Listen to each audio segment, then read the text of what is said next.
ವಿಜಯ ರಾಘವೇಂದ್ರ ಮನೆಯಲ್ಲಿ ಸಂತಸದ ಸುದ್ದಿ, ಮದುವೆಗೆ ಹೂ ಎಂದ ವಿಜಯ ರಾಘವೇಂದ್ರ, ಸಂತಸದಲ್ಲಿ ಪುತ್ರ. ಇನ್ಫ್ಯಾಕ್ಟ್ ನಾನು ಮೇಘ್ನಾ ರಾಜೇಶ್ ಸುಮಾರು ಸಲ ಫೋನ್ ಮಾಡ್ಕೊಂಡು ತಮಾಷೆ ಮಾಡ್ಕೊಂಡಿದ್ದೀನಿ, ಏನ್ರಿ ಇವೆಲ್ಲ, ಯಾಕೆ ಇವ್ರಿಗೆಲ್ಲ ಏನೇನೋ ಕಥೆಗಳು ಕೊಡ್ತಾರಲ್ಲ ಅಂತ. ಹಾ, ವಿಜಯ ರಾಘವೇಂದ್ರ ಮನೆಯಲ್ಲಿ ಸಂತಸದ ಸುದ್ದಿ, ಮದುವೆಗೆ ಹೂ ಎಂದ ವಿಜಯ ರಾಘವೇಂದ್ರ, ಸಂತಸದಲ್ಲಿ ಪುತ್ರ. ಏನ್ ಟೈಟ್ಲ್ಗಳು ಎಷ್ಟು ಚೆನ್ನಾಗಿ ಕೊಡ್ತಾರೆ ನೋಡಿ. ಟೈಟ್ಲು, ಟ್ಯಾಗ್ ಲೈನ್ಗಳು ಅಯ್ಯೋ ಅದ್ಭುತವಾಗಿ ಕೊಡ್ತಾರೆ. ಅದನ್ನ ನೋಡಿದಾಗ, ಅದನ್ನ ಓದಿದಾಗ ನಕ್ಬಿಡ್ತೀನಿ. ಸೀರಿಯಸ್ಲಿ ಅಂದ್ರೆ ಒಳ್ಳೆ ಕಥೆಗಳು, ಒಳ್ಳೆ ನೆರೇಟಿವ್ಸ್ ಬಿಲ್ಡ್ ಆಗುತ್ತೆ. And with your permission, I want to say something. I want to tell the people, you don't have to do that. ಅದನ್ನ ಮಾಡೋ ಅಗತ್ಯ ಇಲ್ಲ. ಯಾಕಂದ್ರೆ ಒಂದು ಸ್ವಲ್ಪ ಇನ್ನೊಬ್ಬ ಮನುಷ್ಯನ ಬಗ್ಗೆ ಸೆನ್ಸಿಟಿವಿಟಿ ಬೆಳೆಸ್ಕೋಬೇಕಾಗಿರೋ ಟೈಮ್ ಇದು. ಯಾಕಂದ್ರೆ nobody is sensitive to anybody. ನನ್ನದೇನು ಆಗ್ಬೇಕು ಕೆಲಸ ನಾವು ಮಾಡ್ಕೊಂಡ್ಬಿಟ್ರೆ ಸಾಕು, ಆ ಕಡೆ ವ್ಯಕ್ತಿಗೆ ಏನಾರು ಆಗ್ಲಿ ಪರವಾಗಿಲ್ಲ ಅನ್ನೋಂಥದ್ದು ಹೆಚ್ಚಾಗ್ಬಿಟ್ಟಿದೆ ಅವರು.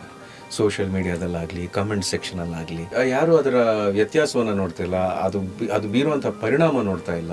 Because internet is free for everybody.